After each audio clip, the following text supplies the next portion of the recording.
It was an amazing time to live through. It was very emotional. I mean, it was an emotional time for all of us.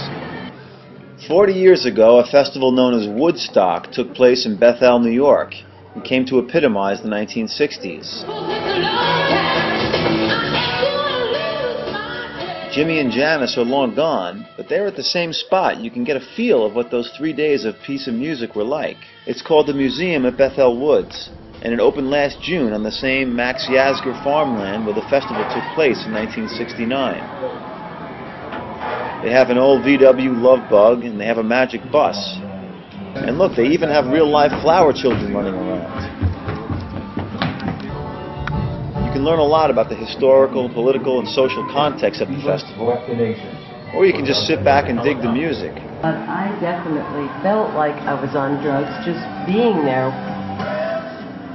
The museum especially seems to touch a chord with people who were young at the time. We lived through the assassinations of JFK, Martin Luther King, and Robert Kennedy.